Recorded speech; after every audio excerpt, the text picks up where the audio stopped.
Hey y'all, welcome back to Yall Be Good. My name is Ralph, along with my co-host Heather. We are Yall Be Good. We're a project of Little Lion Cuts here in Kenosha, Wisconsin. In this heartfelt episode of Yall Be Good, we sit down with Heather Osterman, not to be confused with our very own Heather. Heather Osterman is a proud mom to 15-year-old Max, and he lives with a very rare genetic condition called Prader-Willi Syndrome. Heather, she shares her family's journey. She shares about the challenges, the resilience, but overall that deep love that fuels their daily lives. This conversation, it actually shines a light on a condition that many have never even heard of, including myself, all the while she's offering encouragement to the families navigating their own unique stories. So if you would, sit back, buckle up, and y'all be good.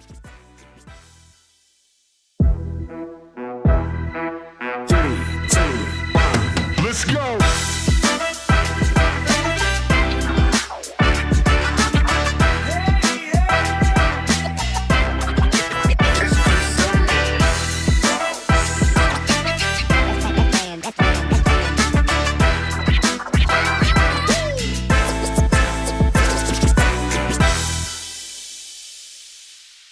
Easy peasy lemon squeezy.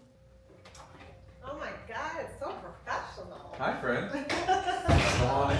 How are you? Doing well. Getting myself organized. I just had oral surgery on Monday.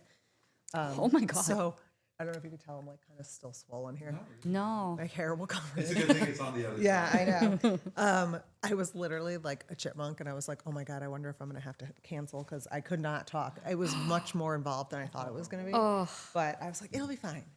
I I'm thought they were sorry. just going in and like a little scoop and like, Sure. you know. Yeah. I came out and I had like stitches all over here. Shut up. Yeah, they put me out for it. Like, it was that, I guess. I wouldn't even know that you had. Oh, is it in the inside? Oh, on the inside. Okay. I was like, yeah. whoa. No, on the inside, it's like all stitches. In there. It was a plastic surgeon at the Yes, same time. yes. Well, we're not on camera or anything, so you'll be Okay, all right. cool. All right. There actually is. Oh, Yeah, there I'm is. sorry. Yeah.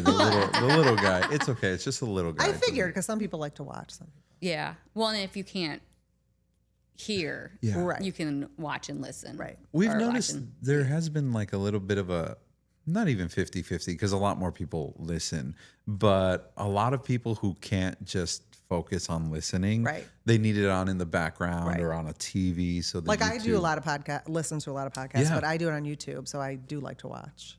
Unless I'm taking a walk or something like with my dog or whatever, then I'll put it on and listen or whatever. But I was gonna say I usually have the podcast in my ears, and I'll do the dog walk. Yeah. And when I used to drive out south, right, when you had a long commute. I had like I got through 2 episodes like a day. No more. No, and I'm so grateful for you letting me to stay in Max's life. Oh my gosh, Max loves you. I was gonna say I don't think he would have let It you was do it any not other an way. option.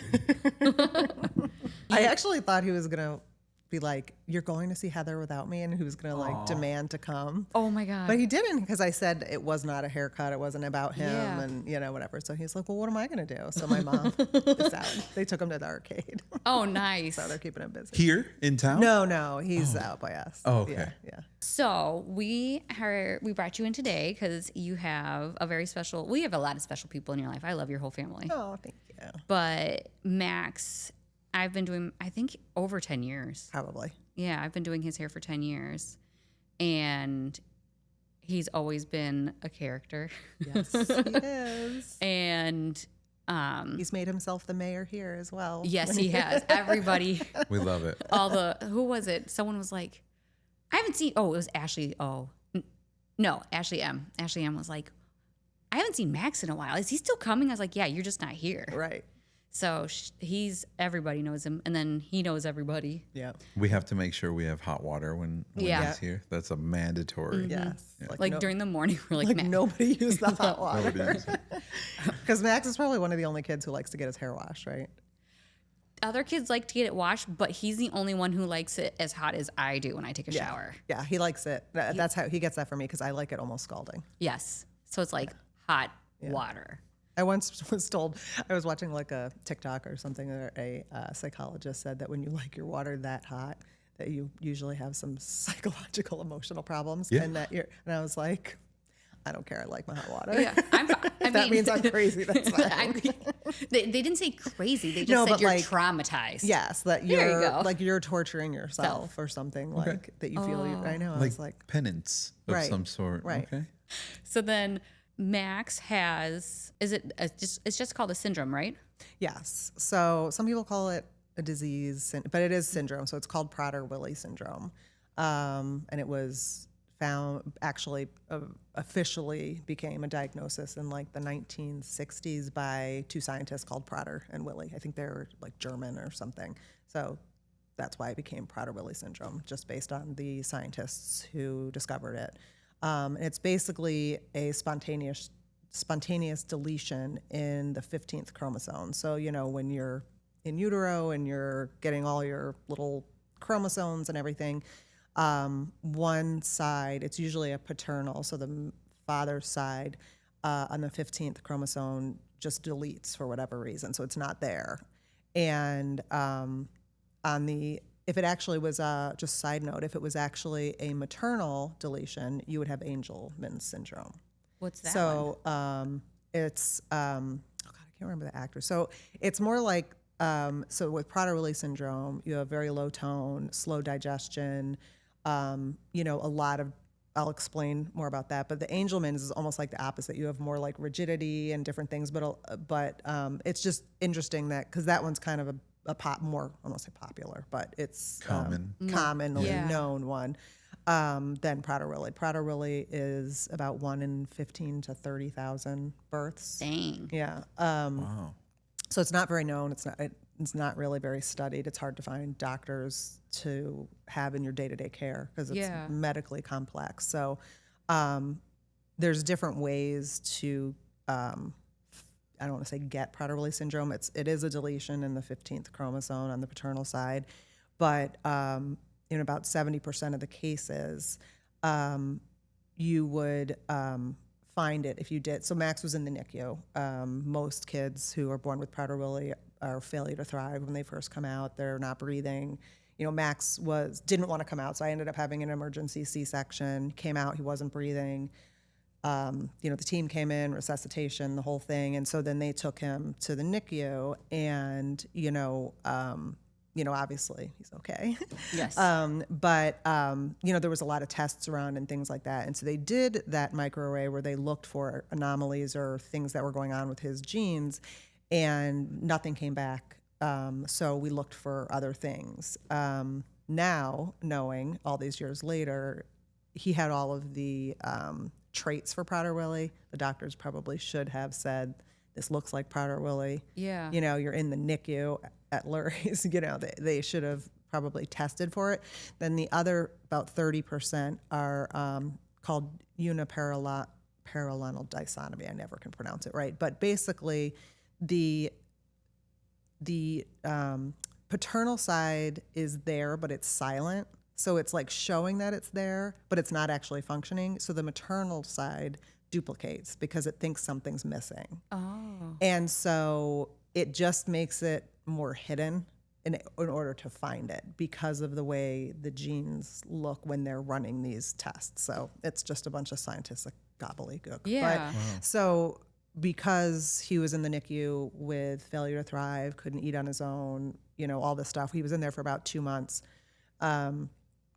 And separately had some little like holes in his brain. So they thought that he had some lack of oxygen or lack of blood flow at some point during utero. So they stopped looking for anything else, and they said, "Oh, well, this is what he has. That's what it was. That's what it is." Sure. And so we're just going to deal with that. So we left the NICU not thinking there was any syndrome or anything. It was just that he may have issues, and that he would get there. So, but because of that, he was followed by a neurologist. So over the course of a couple of years, we would go in for our testing, and she kept constantly testing him for things because I think she felt there was something else going on. And then when he started to develop more, because they're so floppy and they don't have tone, he wasn't sitting up, he wasn't crawling, he wasn't, he still wasn't eating on his own.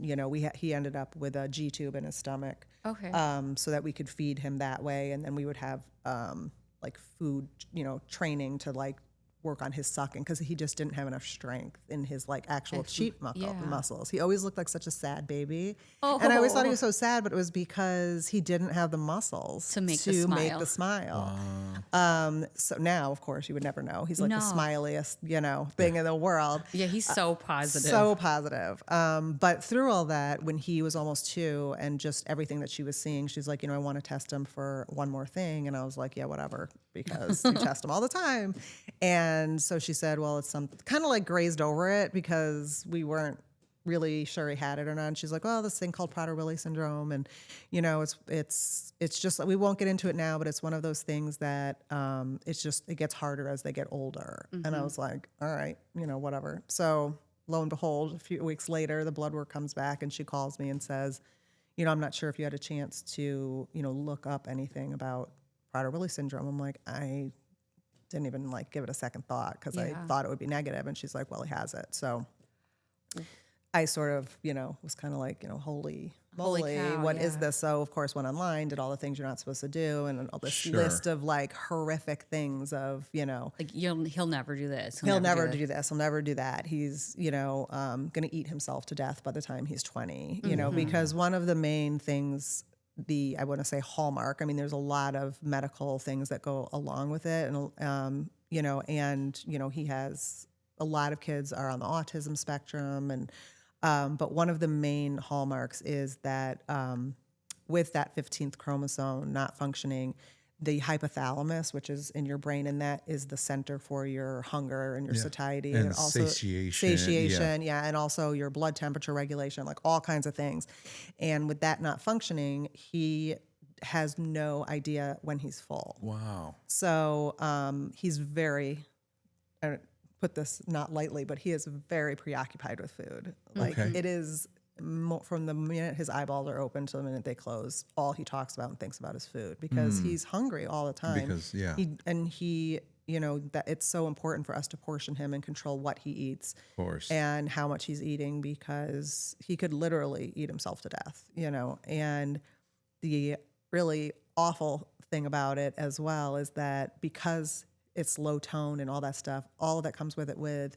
He digests slow. Stomach emptying is very slow.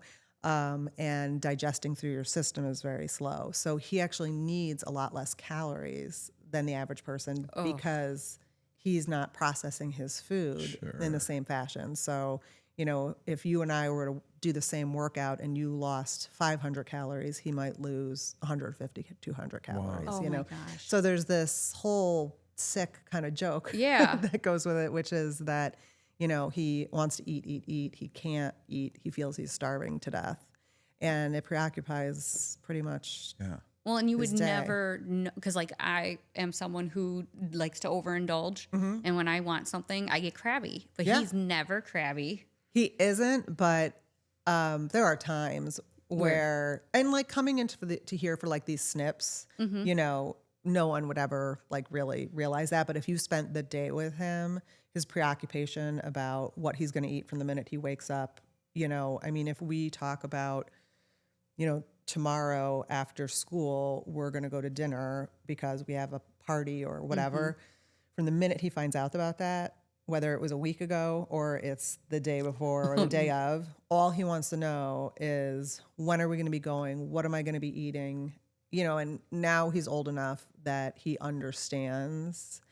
So he's worried that he is going to eat something that he shouldn't eat. He's going to eat too much, but he's afraid if that plate comes and he knows it's too big, that I'm going to take food away because he cannot take having food taken away from him. Sure. Because it's this just animalistic, feeling of I have to eat all of that. So there's a lot of preparation that goes into leaving the house and being prepared for snacks and food and parties and coming when every place I've ever cut his hair, they've had lollipops. So like during lockdown is like Yes. more obvious to me Yes. because he had to go outside to eat it. Yes. And he would like, it was like not even 1, 2, 3. It's Yeah. boom, gone. Yeah. And then he'd come in, get his hair cut. Yeah. And I just never, like, I've always kind of wondered, like, Yeah, because that was in the beginning stages of us kind of like you learning about what Yeah. he had. Yeah. Yeah. because when he was younger, he didn't have, I mean, really even now, the only thing you kind of notice is that he repeats stuff Yes. and, Which is very common with Prader-Willi, which is repetitive. And I think a lot of it comes from just the anxiety of things. Yeah. They have the need to, they keep repeating and asking questions because it makes, it makes you feel better that, I just need you to tell me again, this is what it's going to be. And, part of it is that, are a lot of kids who are on the spectrum and have autism combined with Prader-Willi syndrome. But I don't know if it's truly autism versus there are a lot of features that our coat. kind of come together. Yeah. That make it seem like it. To the outside world, it's too hard to describe Prader-Willi syndrome. Yeah. So if people, you look at Max, he doesn't look like someone who has a syndrome or something. You wouldn't pick it out of, a lineup just looking at him. But the minute he starts to talk, you know that there's something going on. Yeah. So I just tell people he has autism. If I need a quick answer. I just say he has autism because to just explain what Prader-Willi syndrome is in 2 seconds, because really the only time I really mention Prader-Willi syndrome is if I'm in a restaurant or if it's food related so that people understand, because you have lollipops, anywhere you go. And because he's so friendly, people end up offering him Yes. stuff. Okay. Yes. I sent Max in one day to go pick up a takeout and something was wrong with the order. And so I sent him back in to correct it. And he was like, talking him up, being him. The next thing I know, he comes out, he's got like a bag of cookies and all this stuff. And he's like, oh my gosh, they were so nice, blah, blah, blah. Oh, And and they you were have like, to oh, take it honey, take this. away. And I'm just like, why? Yeah. And it happens all the time. So it's challenging because then he's like, no, they gave it to me, Oh God. Yes. And then, like this is my possession. right. And it's sometimes I feel like if it happens in public, people think I am a lunatic. They're like, this woman will not let her kid have that cookie. Like You're one of those moms, right? Right. Like in this house, we Right. don't eat sugar. Right. And really the reason for that is, we keep him on a diet that helps him to not become obese. Sure. But more importantly, the reason why we don't do sugar is because it's an addiction, And so the more your brain gets carbohydrates and like the bad carbs and sugar and stuff, the more you want that stuff. Yeah, and of it course. doesn't actually satiate you. It makes you hungrier. So he's fighting all of that naturally. So if you're giving him all of those things, then you're really making your fight that much harder. Yeah. So we do our best to keep it out of the house. And, of course, when there's birthdays and, things like that, Yeah. we let him indulge. I mean, we're not total ogres, but we try to make that like our specials and not something in Yeah. our everyday diet, Because like now when we come in, he knows now not to take the lollipops. Yeah. He hasn't even asked. Yeah, yeah. But when he was younger, I mean, I didn't really know and understand. I mean, I still, of course, I'm You're human. still learning. Sometimes, but sometimes I, pick my battles and stuff like that. But Yes. generally, yeah, when I was younger, I didn't know. And I was like, oh, it's just a lollipop. It's just a dum-dum lollipop, who cares? But it's like that, it's like when you're on a diet, you're doing so good. And then you're like, oh, I'm just going to have the piece of cake. That's, and then all of a sudden you're, eating a bag of Doritos in the closet. Sure. Yes. Sure. Well, I was talking to Ralph about it just to prepare him a little bit. Yeah. And I always describe it as like it has a lot of similarities to Down syndrome, where the low muscle tone, Yeah. a lot of the same facial features between the kids who have it. Yeah. But then I say he just doesn't have a button in him that Right. says Right. no more eating. Right. But we also call him our little old man Yes. because he's an old soul. Yeah. And he likes things in a specific way. Yes. And that is, he has a lot of OCD tendencies. He likes order, or he likes his rules. I mean, the one thing that has been nice, and, I've been fortunate, it's still a spectrum disorder, Prader-Willi syndrome. So, I mean, there are kids who are eating non-food items, who are so hungry that they're eating the toilet paper rolls. They're, that it's. Well, we also know someone else who has it. Yeah. And she's definitely, she has some similarities to him, like very rigid, very scheduled. Yes. And very preoccupied with food. Same thing. Because she found out I was going to New York, and she pulled out her phone and was finding restaurants for me to go to and telling me what to do, like what to eat. Right. And it's all around food. 'Cause that's where their preoccupation is. Yeah. It's interesting. And, fortunately, unfortunately, it's such a small community, but it's a very fierce community. And early on, because I was freaking out and I didn't know what it all was and all of that, because I did go online, I was like, well, I want to find out what's going on, what's the research, and I did find the Foundation for Prader-Willi Research. And they're just in the forefront of, it's all grassroots. It's all parents who have kids, who have Prader-Willi and who have over the years, formed, advocacy. And thankfully, we have some of the leaders of our group who are scientific brains, and they help to facilitate clinical trials and find these, orphan drug companies who are willing to, let's say they have a drug that's on the market that exists. We're not starting from scratch, that's billions of dollars, but, we can give grants to companies who are, hey, would you be willing to, this drug looks like it could have benefit for our population. If we gave you funding, would you do clinical trials? I don't know how it all works, but I've been fundraising for them since Max was 3 years old. Is that when he was officially diagnosed? Yeah. So when he was officially diagnosed, I started to get involved with the community. First year, it was just go to a conference, see what it's all about, all that stuff. And then I got to meet people. I met some local people. And then my friend, Katie, who her son has Prader-Willi, the two of us, she lives nearby. And so her and I became sort of, partners in crime, and we do all our fundraisers together over the years. And we've raised probably $500,000 to $700,000 over the course of, he's 15, maybe the last 12 years. Oh my gosh. Years. Yeah, between our walks that we do every year. Yeah. And some galas and different things and different various fundraisers that we've done. So, I mean, it's been, great because you feel like you're out there doing something, whether you're raising $1 or $100,000 or whatever it is, I just found it hard to sit by and go, I hope something comes. Yeah. So at least I feel like I know what the latest and greatest is and everything. And,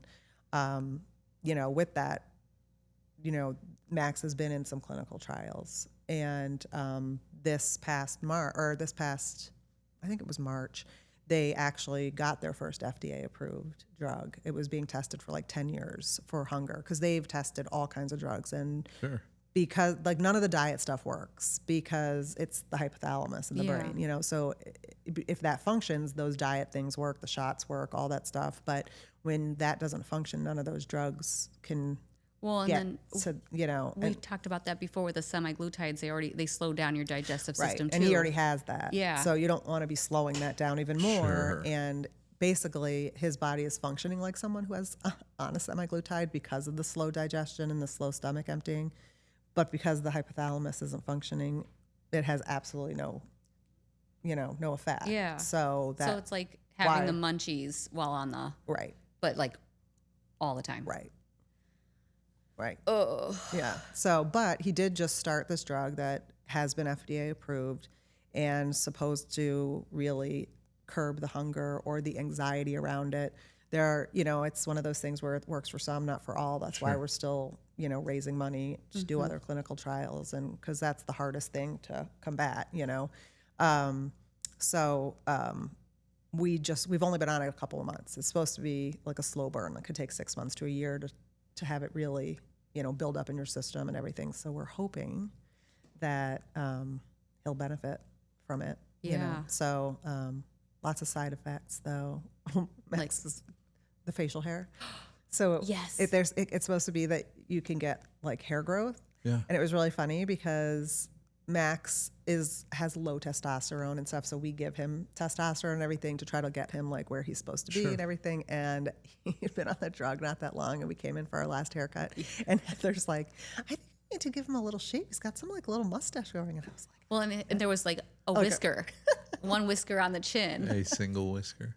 But now, like, it's really like growing in. Like, I see it like his hair is growing in more, like on his legs and everything. I'm like, he's becoming a man. Oh my gosh. How old is he? 15. He's 15. Yeah. Okay. Yeah. Sure. I wonder how much of that is occurring naturally, though. You know, like how much of the hunger. no, just the hair growth and everything. Yeah, reaching puberty. Yeah. So for sure. He will get to that point where that stuff will come anyway, but it's just been like this kind of like jump. Yeah. Because he's only been on it for 3 months. Oh, A couple of gotcha. months. Yeah. And it's just like this jump that I noticed that I was like, oh my God. Yeah. Oh man. It's an interesting. Well, because he does still dynamic. have very soft Soft baby features. yeah, Yes, he's yeah. got the cutest little squishy Yes, face, yes. and then like a delicate chin. Yeah. Oh, I can't wait to see him for his next haircut. I know. Is his voice getting a little deeper? No. And I think that might be because his testosterone is so low. Yeah. That maybe as we build up his testosterone, that might happen. Yeah. But a part of me is a little bit like, I don't want him No. to get a deep voice. He's so cute. Well, that's the thing is like while he's an old man, he still has that childlike Yes. wonder. Well, one thing about Prader-Willi as well that is common is that they don't emotionally mature at the same rate as that other kids. So, and I don't know if he will ever 100% be, apples to apples with someone who's 35 years old when he's 35 years old because. You see when he comes in, he's very childlike. He's 15, but he still has interests in the way he talks and everything, like someone who's maybe 9, 10 years old, So emotionally, he wants to play with Mickey Mouse. He's still very into baby toys and, that's just where he lives, and he still likes picture books and, so it's difficult for him to make friends in high school because he just can't relate to kids his own age. Now, in high school, is he in gen ed? No. He's in, which I fought for a long time because when he was younger, I was like, he needs to be inclusion and all this stuff. And he was not happy in that. Some kids don't like to be put into the special ed, because they realize they're different and they are fighting it. And I do know someone who feels that way, and it's really challenging. I feel lucky in a way now that I've sort of said, you know what, we need to put him where he's happy. He's so happy in the special education program. And we have a great special education program where he goes to school, which is why we moved where we did. Yeah. But they have different levels. So they have Max is in, he has an aide with him all day. And then he is, a lot of it has to do with food as well because he can't have access to anything, and it's a free for all with the lunchrooms and all of that. Yeah.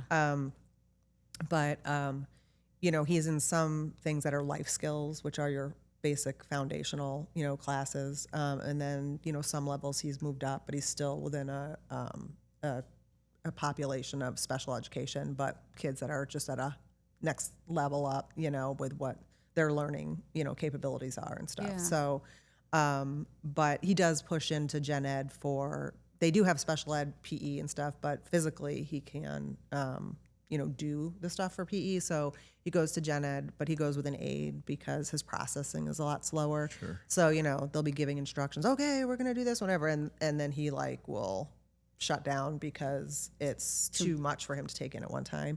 So he has an aide there to help him break down what they're doing and just make sure he can keep up. And, let's say he can't physically do something that they're doing, they can, change it up and say, okay, well, we'll, make it, you can do it this way, which works better for you.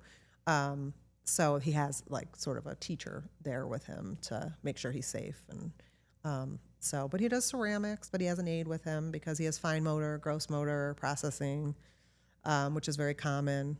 with Prader-Willi. You know, he deals with a lot. He's had scoliosis, which is very common because of the low tone. And because kids with Prader-Willi don't grow properly, the only true FDA treatment for Prader-Willi before this one that just came for the hunger is for growth hormone, so that they can help to grow height-wise and their hands and their, you know, everything to grow. Yeah. But with that, you know, you can get growth spurts and all of that. And because of the low tone, that can cause scoliosis. Yeah. Regardless of whether you're on that drug or not, it's just when you're growing, you know. So he, you know, we tried PT, we tried bracing, all that stuff, but you know, his curve wanted to do what it was going to do. Yeah. Sure.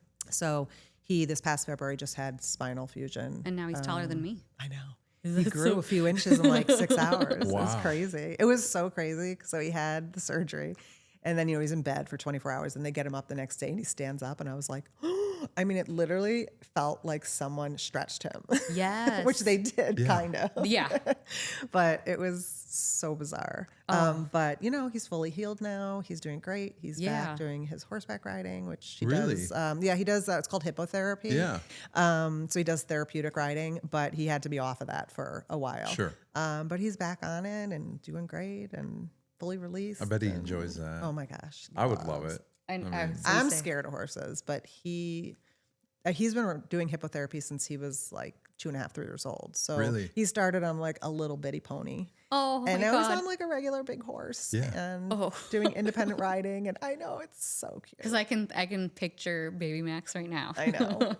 So cute. So when he started therapy before you had the diagnosis. Yes. And then is he still doing all the therapies, or is he like graduated out of some? He's graduated out of some, although we're bringing some back. So he has always done hippotherapy because it's so good for your core. And he was nonverbal when we started, and because of the core, you need that core strength for.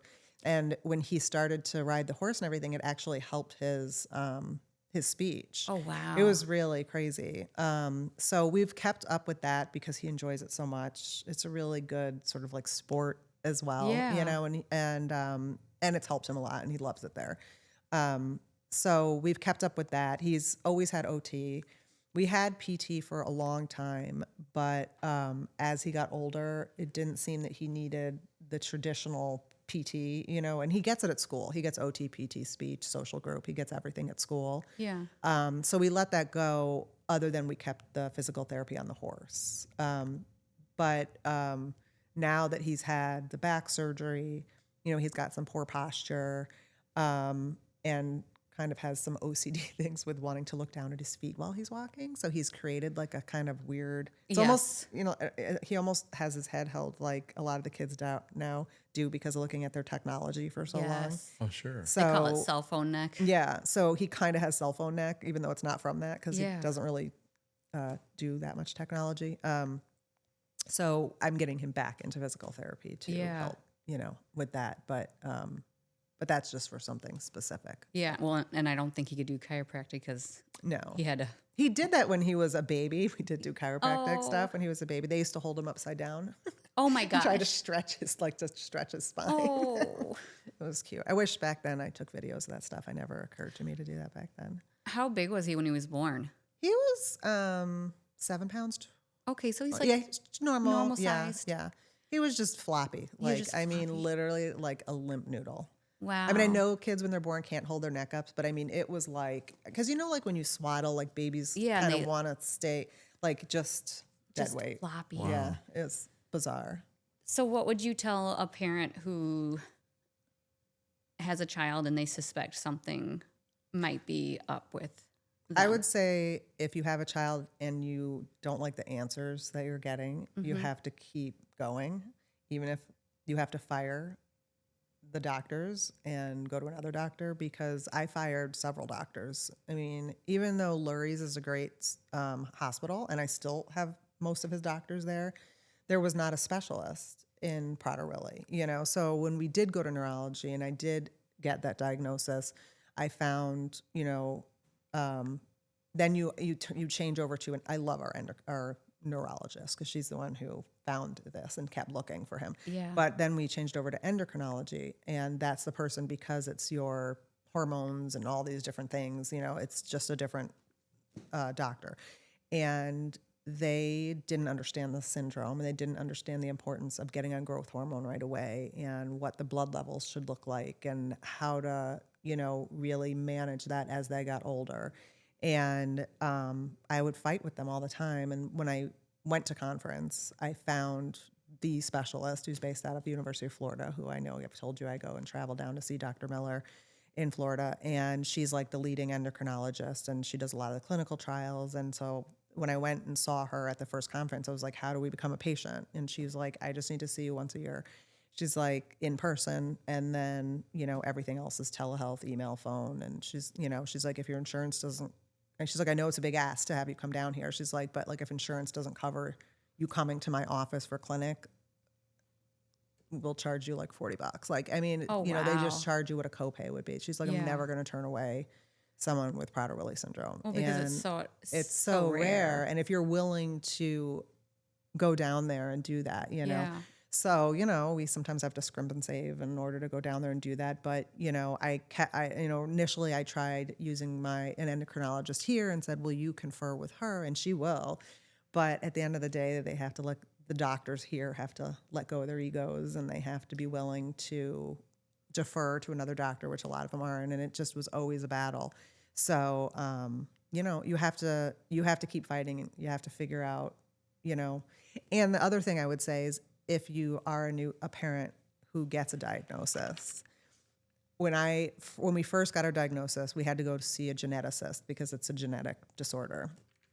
And we went and sat down with them, and their job is to explain to you what it is and just read off a list of things that your child will never be, will never do, all the potential things that could be wrong with your child as they get older. And they literally sit across from you and just tell you, your kid may never do this, your kid may never walk, your kid may never, all this stuff. And you are like petrified, And I will say that every parent that I've talked to has said that has never been the story for their child, And number one, it's outdated information a lot of the times because they're geneticists. They're just looking at these markers, Sure. And they're not following what actually happened to all those kids that were born with that and that we met with, Yeah.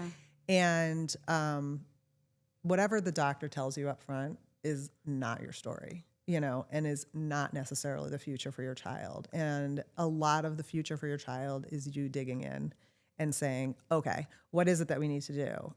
Not necessarily, you don't have to do the fundraising if that's not for you. It's waking up every day and saying, okay, my child can't walk, they're not meeting their milestones. What kind of therapies am I going to get into, to do this for them? I'm going to advocate for them in schools. I'm going to, it's all about getting up each day and doing what it is that your child is struggling with and helping them achieve and conquer what their particular situation is. Because every kid is different, and the syndrome does not look exactly the same for every kid. Some kids fare better, some fare worse, unfortunately. I feel lucky that Max is doing as well as he is. Some of that is just nature, and my husband and I pride ourselves in that we dug in from an early age and sought the care, that we needed and listened to what we knew was right and did what needed to be done. I mean, there were weeks where I had 7 therapies a week. It was all I did. I mean, I had to quit my job when Max was born, and that was a hardship for us, financially. But I was like, I can't put him in a daycare. No. I can't do it. So we're just going to have to buckle down and Figure it out. and figure out ways to get the free services. Yeah. There was a lot Sure. of free services out there. So, you just have to remember that it's your kid and their story's not written, Yeah. by somebody else. And I remember you telling me about going to Florida for that, and I was shocked at first because, like, we're in a major city. You would Right. think so that someone would know or Yeah. have specialized in it, but it's kind of nice that it's one person because she probably sees most of the people you know. I mean, her whole practice is basically Prader-Willi syndrome. So she's probably she's the forefront of any advancement there. Yeah. But then it's also sad because It's sad because there's a lot of people who can't, Yeah. They just can't. We only have one child, and so we can devote 24/7 to his care, and put all of it for that. There are people who have 4 kids or, and they can't, Yeah. and so it sucks that, that not everybody can make it down there and have her as your doctor. Hopefully there's enough, we do have a lot of support groups that, hopefully you can find a doctor in your area who will either confer with her or take into account that you know a lot, like his pediatrician that we work with that has been with Max since he was born said to me, I'm your quarterback and I'm here to help you with whatever it is you need, whether Max needs to see an ortho or he needs to see a GI doctor for his digestive, whatever it is it needs, I'm going to make sure that I make those phone calls for you. If you need me to talk to Dr. Miller or whatever, he's like, I don't have that ego where I'm going to say I know everything that's going on. Yeah. He's like, I know that you go to the conferences and all that, and you are the authority basically on Prader-Willi syndrome. He's like, if your kid is sick, yes, I'm the authority on that. And, he said, but I know when to defer to you and your judgment, and so we've created this partnership, over the years. So you just have to you have to find your people, who are willing to see you and your family and your circumstance. It's hard to do, and it's not always successful, but especially when you've been hit with all that information all at once. Right. And you're juggling life and, maybe other kids and jobs and finances and, all that stuff. So, I've been fortunate, that my husband and I are on the same page and, that we were able to do all that for him. But, a lot of it is just showing up for your kid and just figuring out what they need and giving them the best to them that you can, that's all it is, and, whatever your kid grows up to be, who they grow up to be is who they're meant to be, not to make it as cookie cutter as that, because it's gut wrenching that, I see kids going to prom and, Max did go to freshman year, they had homecoming or whatever. And it broke my heart to drop him off. And he wasn't with a group. His aide met him at the door and he went in and he had a great time. He didn't think about the fact that he wasn't with a group and he wasn't going out to dinner after and going to the parties and everything. It broke my heart. Yes. Because I have memories of doing that and I want him to have that experience. Like, he's not going to go to college, but his dream is to work at Jewel. All he talks about, he loves it. He knows everybody at our Jewel. It's across the street from our house. Oh my gosh. He wants to run the show there. You know what? Well, we know people who might be able to make that happen. Yeah. All of Ashley's family. yeah. Oh, really? They Oh, work that's for so Jewel. funny. Ashley Marson. Right. And that, you know what? That's a great job. It's just because in my mind, I went to college. I did, you know what I mean? Yeah. It's, first of all, I'm not unhappy to not have to pay for college these days. Uh-huh. Yeah. It's insane when I Yes. hear my friends talking about it. But, it just, I had to let go of my dream of, and that's really hard to do. And it, every new step that you see your friends' kids having, it's a little gut wrenching, Sure. and that, I don't think that ever goes away. And it can be lonely, like when I go out to dinner with my girlfriends or whatever, and no one there has a kid with special needs, and all we're talking about is because it's the age they're at, what college they're going to, what they're going to do afterward, and one's going to be a pilot and one's going to do this, and it's just like, okay, my kid might work at Jewel. I'm pretty sure he's never going to not live alone. Yeah. It's just, when it's sometimes hard because I'm like, I don't really have anything to contribute to the conversation. I know my friends care about me. Yes. And I know they love me and they love my child and they are interested in what he's going to do with his life, but it doesn't change all the dreams that you have when you're pregnant and everything. Yeah. Right. Because we've had that kind of talk before about having friends over and his attention span for the friend is shorter. Right.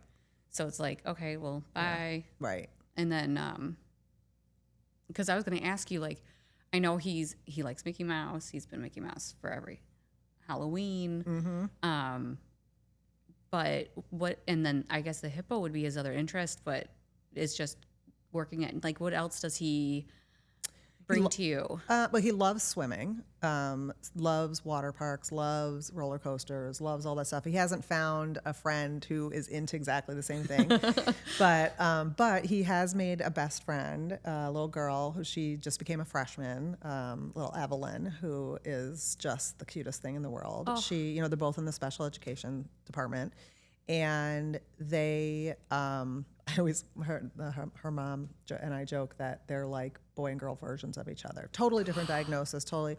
And she doesn't like to do almost anything that Max doesn't like to do. She doesn't like roller coasters. She doesn't like going to the water park. She doesn't, any of that stuff. But they both adore each other, and they both are obsessed with Mickey Mouse and watching their shows. And they mirror play next to each other. They don't always play together. Yeah. They like to do the same thing separately. So they have the same sort of, interests with certain things, and they're willing to, and he's not normally very giving, because being an only child, I think partly, and then being very like, this is my stuff, and, organizing everything, but he's willing to share with her. And, so it's been like a really... If I ask about Beautiful. Evelyn, can I ask about her Oh, next time he comes in? Yeah. Okay.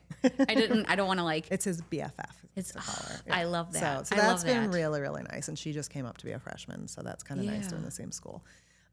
So that's been nice to see that he does, have an actual friend that, Sure. They call each other, and, all of that. And, it's different because it's not like we say, okay, here you go off on your own and do a play Here are date. the keys. Yeah. Right. It's still, like you have a young child and you're doing a play date where you're still participating in the play date and everything. But you know what? They're adorable and happy, and it's so And that's awesome what to really see. matters. That's what really matters. Yeah. Because I feel like a lot of parents too probably have, no matter what their situation is with their child, like they have an idea of what their kid's going to do, and you have to take a step back and let them flourish and support them in that flourishing, rather than trying to mold them into what you want. Right. What you want to happen. Yeah.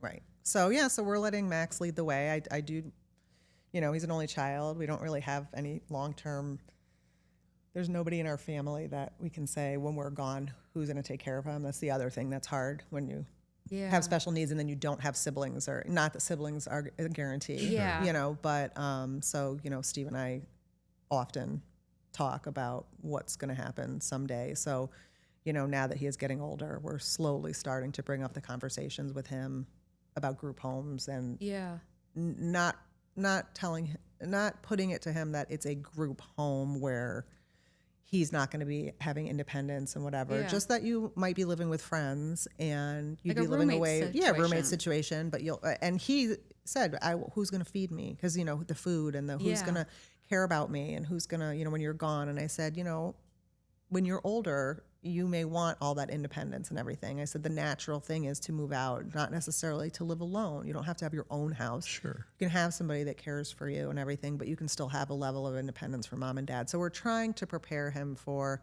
someday that he'll go into a setting like that, and then we have to figure out who someday is going to be responsible to care for him when we're gone, to manage his money, and just that he has somebody looking out for him. So that is scary, more than just managing this, because we know we got him, when we don't got him, so that's sort of always there, in your head. But that's just something we have to figure out as he gets older, but we've got a long way to go for that. So I'm not going to. That would be very intimidating. It's very intimidating, especially because we're coming up on, 3 years, 2.5 years, he'll be 18. Yeah.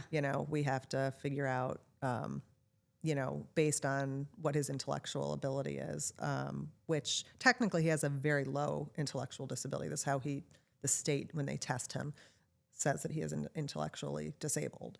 I don't think he could manage money and things like that. But so when he turns 18, we have to figure out about getting him like SSDI, like, Social Security disability, and then also trying to get guardianship over him, which can be challenging, and you gotta go to court and all that stuff. So that's kind of like our phase we're at now, is just, okay, how do we get to that point where we set him up for success, and that at 18, we're not kicked out of the room. Yeah. Is there someone you can go to with these questions, or is it just kind of like you going online and figuring it out? You can go to an attorney, but it's very expensive. So we're going to try to go online and do it. You can do it yourself. I know Yeah. it can be done yourself. It's just you got to dig in. Yeah. But I don't think you can actually start doing it until we'll probably start preparing for it, maybe when he's like 17, but I don't think you can actually apply for it until they turn 18. Well, and I just found out from another client that actually used to live where you live and now lives up here in Wisconsin.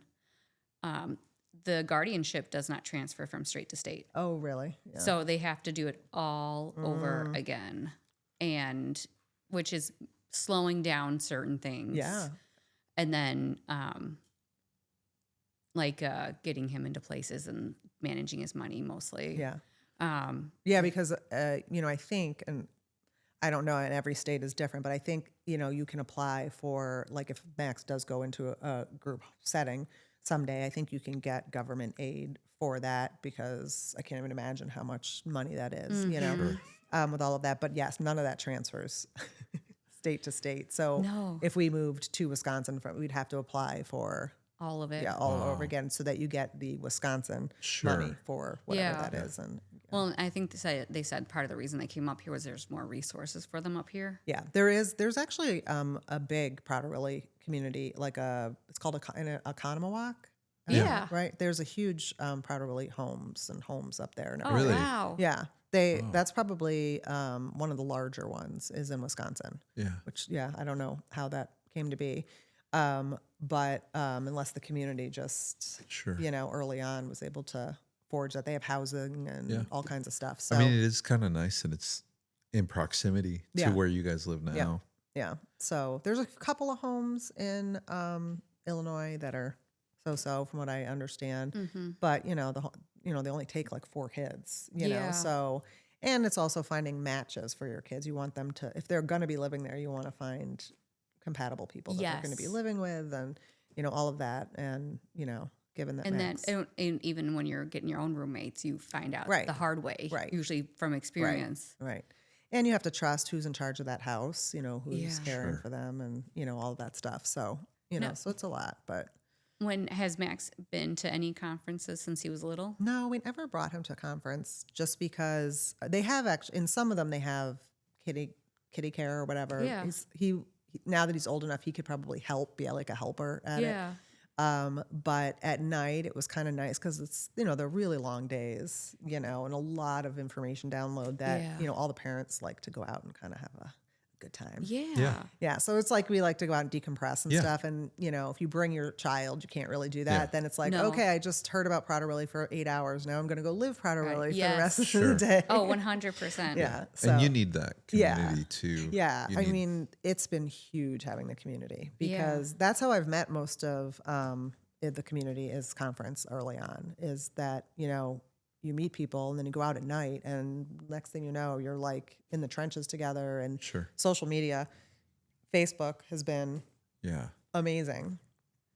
Oh, because there's groups. There's for everything. For everything. As much as people want to diss Facebook, I cannot, because it's been a lifeline for me. 100%. And it's not the same as doing it on Instagram or any of those other platforms. So, that's where a good bulk of my really good friendships have been formed.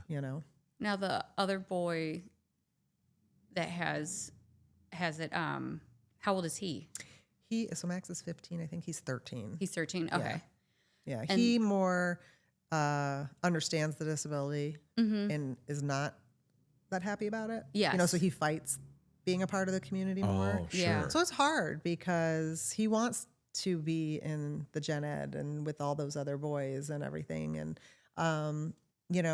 it's hard. It makes it, that much harder for the family to deal with when you have them fighting what they are, Yes. not accepting themselves for just at least the limitations that they. Right. Yeah. Right.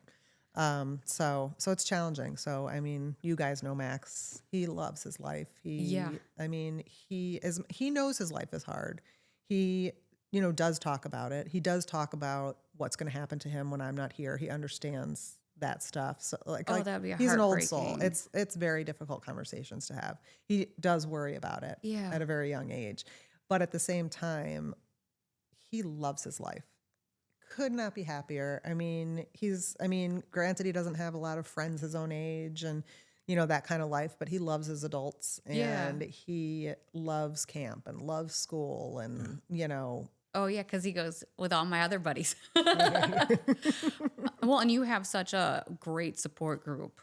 Yes, I've been very lucky that I have family close by and, they're willing to help out. And so that's been huge. But I think that's also a huge testament to the selflessness of you and your husband realizing early on, like you said, you quit your job at that time and all the sacrifices that need to be made even early on so that at this point, he's 15. Yeah. So that now 15 years later, you can look back on that and see noticeably Max loves his life. And I'm working again. I have a full-time job. Yeah. I was able to go back to work. And once he got into school, I slowly went back to work. It's just we had to do what we had to do at that time. And, life does come back. And, Yeah. Sure. Once you get into the groove of it and figuring out, when this happens, we do this. And do you feel like going back to work made it harder in some ways? Like, because like a lot of jobs aren't set up for families in the first place. Like, you need to leave early to pick up your kid, and they're like, that's not our problem. Right. So I was very lucky that a company that I worked for before Max, before Steve, it's the same company that I work for. Oh, and I kept in contact with them for all over the years and still knew people there and everything. So when I went back part-time, dipped my toe, and it was always the understanding that, initially it was hourly so that I could go to school when I needed to. And, because Max initially was, only part-time in school with kindergarten. It was half days and all that stuff. So I slowly went back full-time and, I was lucky in the fact that they are understanding about that, and I found a place that said, as long as you're getting your job done, as long as, you're doing what needs to be done, however you need to do it, whether you're working earlier hours in the morning and so you need to leave at 3:00, or, that's great. Not everybody's that lucky, so, you just have to find what works, for your life, to be able to manage it. Absolutely. Yeah. And then I know Steve's supportive and everything, but was there anything that you were shocked by with him after the diagnosis or? No, I mean, I definitely take the lead. He is my support, but I definitely sort of just went and run the show. Oh, you're very. That's just my personality. Yes, I was like, you're always a strong presence. I have a need to be like, this is what it is. Okay, I need to figure out how I'm going to make it better, what I'm going to do, and and that because I was the one then that quit my job and stayed home, which made more sense. My husband made a lot more money than me. He had his own company, and it made more sense. I was the one who was doing all the therapies. I was the one doing all the research. That was that was my job, so that just became, the way it is. I'm the doctor. I'm the one that goes to the doctors. One parent kind of always has to take the lead. Sure. You can never have both parents sort of doing that same job because, too many chefs in the kitchen. Yeah, exactly. So, no, I really, him and I mean, I'm lucky because, a lot of parents end up getting divorced, you know, and one parent can't deal, I would say I'm stronger at dealing with certain behaviors and things like that, but I think that's just the nature of my personality. Sure. And boy versus mom is, he's a mama's girl, that kind of thing. But thankfully, I think it was helpful. It was partly strategic, partly, we had to do in vitro to get Max to begin with. And, we were like, are we going to have another kid? All that stuff. And we just said, let's just get through what Max's needs are. And a few years will go by and we'll see where we're at. And, think about having a second child. And the older I got, I was like, well, now I know there's more room for, because I was over 35, I was nearing 40. Are there going to be autism? There, I said, I don't know if I could handle two with, out the guarantee that the second one isn't going to Have needs. And I said, if I'm not willing to do that, I don't want to have a kid so that Max, because that was part of it, was like, do we have a second kid so that when Max is older, there's somebody here for him always, you know? Yeah.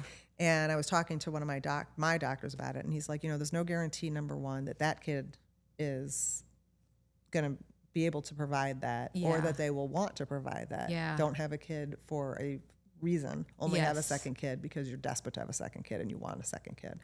And Steve and I just kept putting it off. And then we finally realized, we're like, you know what? We're just one and done. Yeah. And, you know, we are just going to give everything we have to Max. So I think that helped us to just be on the same page and not be fighting between this kid needs this and, Yes. you know what I mean? And Or one parent spends more time with the other and right. the other one is upset because. Right. Because I see that a lot too, especially when they first get a diagnosis and there's all these therapies and all this stuff going on. Attention and time goes to the kid who needs it the most, unfortunately, you know. And it's sometimes the other kid does emotionally suffer for that oftentimes, you know. Some kids rise to the occasion and some kids, you know, end up hating that child because of it, you know. So I was very thankful that doctor had that conversation with me. Well, and you have not luckily because you've put all the footwork in, but you've got support outside of even just your family. You have friends and very lucky that I have good friends. Some of them that would either have an answer for you or be able to like help you find an answer. Yes, I've been very lucky. I mean, even just being support, you know, when Max had his spine surgery and then I had back surgery a year or two ago, and my friends always rally and say, okay, we're putting together a meal train where, you know, wherever we can take the load off you to make your life easier, you know, so having surrounded myself with really good friends and, you know, beyond just family, I find I'm very fortunate that huge. I have that because I mean, you know, it's, you know, I almost feel bad saying, yes, make the meal train, you know, but they're like, let us help you. And that has been a huge help to just take one, you know, load off my shoulders, Absolutely. You know, I love Maxie. Like part of me is selfish to say, like, I love that he'll always be young. Yeah. Because we get to enjoy him so much longer. Not that growing older is unenjoyable. Right. But it goes fast. It does. And his is going slow. Yes. So but in a good way, mostly a good way. I mean, I will say, I've noticed he has matured a lot. I mean, there's definitely more independence in him and, you know, that kind of stuff, and being a teenager and being a jerk sometimes and everything. And I just have to remember that's not Prader-Willi Syndrome. That's just being 15. Yes. Sure. You know? Yes. But it is nice because I've gotten to enjoy, like, he still wants to hang out with me. Sure. He's still, you know what I mean? And that goes away for a lot of kids. I mean, you know, where they're like, ugh, mom, you know, and I don't think I'll ever have that from him. I mean, he loves, you know, hanging out with us and, you know. There is that nice part of my oldest. We were going through the whole see where they're at on the spectrum thing, and he's 13. He's 13 now, but we always knew he was a little neurospicy somewhere. And sure enough, we got him diagnosed. I think it was earlier this year. He's on the spectrum, but we do see that with him where he is like, he's not your typical 13-year-old. Right. He enjoys falling asleep in our bed. He wants to be cuddly. He wants to do that. And part of me is like, it's not always going to be like this. So enjoy it. I'll enjoy it for now. Yeah, because sometimes I'm like, I don't know, is he too old to be doing that? You know? Yeah. And then there's that part of me that's like, why is he too old to be doing that? Yeah. That's you know? more of a societal thing that is not, if we look back generationally, I mean, people were single under one roof, right? Like everyone was in one room. In the hay in the loft of the barn. Yeah. And then there was 15 kids still. Right. Yeah. So no one had separate bedrooms. No. A few generations It wasn't like, get out of back. my way, you know, I want privacy. No, I try to remember, even though now, and I'm sure you probably feel this, is like, my wife is a little bit more lenient on letting them fall asleep in our bed. I got to move them. I have to say that I'm lucky with that. I didn't get to have it as a little kid because he Sure. always liked to sleep by himself. Oh, and he okay. actually did not want to be read to. It was so bizarre. Like when he Yeah. was little, I would sing to him, and like, oh, and I had him in the little thing next to the bed and Yeah. everything. And then when he was like old enough to be in his own bed, he was like, I want to go to bed. No, thank you. No, thank you. Yeah. Yeah. Oh, So even to this day, like if I stand in the room and talk to him too long, Yeah. he's like, you can go now. like, So there's no falling, but every so often he would fall asleep like on the couch, like, he'd Sure. be cuddling me and Cuddled up. calling. And then, you're stuck. You can't move Yeah. because, you're like, oh, it's like when your dog falls asleep on your lap. You're like, I just Yes. won't go to the bathroom for the next 5 Sure. hours Yes. until you're ready to get up. Yeah. Yeah, it is. But I know it's gonna, it may last forever, but I'm also trying to enjoy yeah. it as well. Well, thank you so much. Thank you guys for thinking of me. I appreciate it. Yeah. Oh, I always love talking to you. I Yeah. know. We always have a good time. Yes. When we hang out. That's been one of the foundations of starting the podcast, though, because I feel like there are so many things that people go through in life, and you feel like you're alone on this island. And the truth is that, well, hopefully somebody has experienced it Right. or walking through it, and you can Right. find a little bit of a community in that. Yeah. And even if one person hears this and they're Yeah. like, Yeah, that would be absolutely. that would- Or I've noticed. I've noticed that- this. Yeah. Yeah, like I wonder if that's something I should look into. I was gonna ask, Yeah. what is something to look out for as a baby? As a baby, like at birth, it's the low tone. It's the floppy baby, not meeting your mile markers, like not autism meeting your mile markers, like they can't lift their head. They Okay. can't, they're having a hard time eating because they're so weak. It's really that like floppy baby. They're, when you put them down, they're like this. They're sleeping all the time. He slept all the time. A lot of times that will now start to get caught more in the hospital. But if it doesn't, and, Max was a couple of years, but, I do know families that I'm friends with now that their child didn't get diagnosed till they were 7 or 8. Really? And a lot of it is, maybe they're hitting other markers, what I Yeah. mean? And so it gets overlooked. But the biggest hallmark is if you know that your kid is ravenous all the time and starting to have this like preoccupation with food and stuff like that as they get older, if it's been missed, and you just see like something is not right here, Yeah. like what is going on, then, you got to go to your doctor and say, what could it be Yeah. if there's, this, Yeah. but I've, met with, people have reached out to me and said, hey, my cousin's, son or whatever has, this thing with hunger and these different things or whatever, what should I tell them? I said, hopefully it's not Prader-Willi. I said, but they should rule it out. Sure. Yeah. So, I mean, I'm sure that there's been diagnosis because of, more and more outreach and Sure. people knowing about it. And that's why, anytime someone says, hey, you want to come on my podcast or do you want to talk about it or whatever? I'm like, yeah, because the more people that know about it. Yeah, Yeah. of course. Back in the day, no one wanted to talk about anything. Sure. Put it under the carpet. Yeah. Yeah. But I find the more honest I am and the more I talk to people about stuff, the more I Yeah. find out that everybody's got stuff. Oh, Whether absolutely. it's Prader-Willi or autism or Sure. anything, just Exactly. anything. Yeah. People are all going through something. Well, and that's Absolutely. when I first started working with at the other salon, Yeah, and I didn't know anything about autism yeah, at all. And then slowly, as I got older and I was interacting with more families, but it was at the beginning, hush, hush. Yeah. Like parents would pull me aside, right, and now it's loud and proud. right.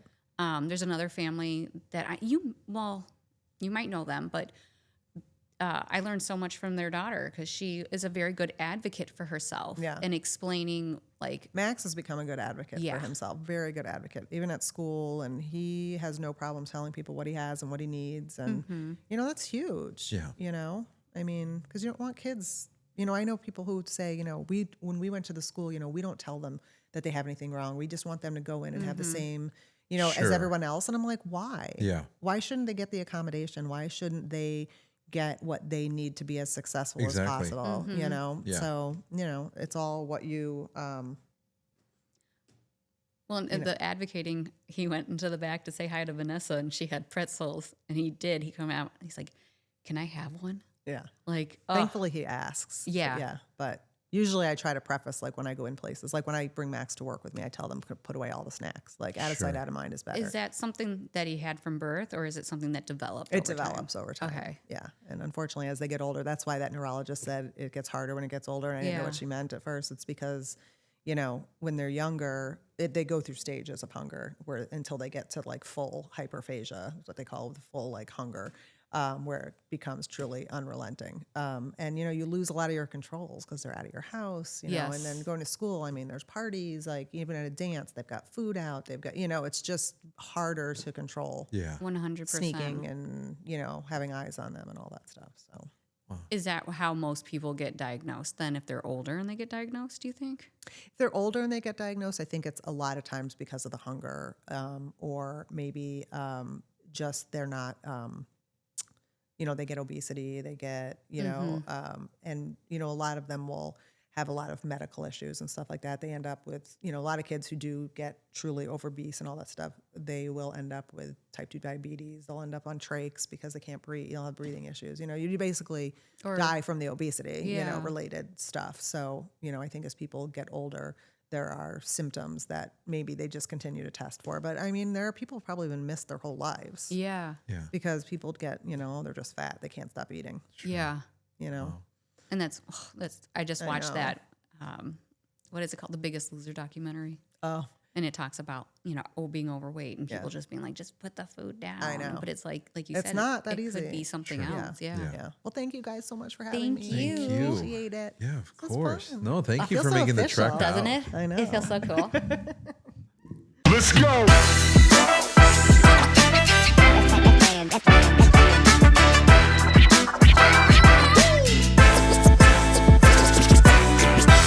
Well, that's a wrap for today's episode of Yall Be Good. And as always, a reminder that we are a project of Little Lion Cuts. We hope you've enjoyed these stories just as much as we have enjoyed sharing them. Every family has a story, and we're just grateful that we get to hear yours too. If you've enjoyed today's episode and you think someone else might need to hear it, don't forget to share this podcast with them. And hey, while you're at it, be sure to subscribe and leave us a review. That really does go a long way. You definitely don't want to miss out on any of the real, raw, and inspiring conversations we've got lined up. And we'd love to hear your stories too. So go ahead and find us on Instagram at Yall Be Good Pod, or drop us a message with your thoughts. And until next time, y'all be good.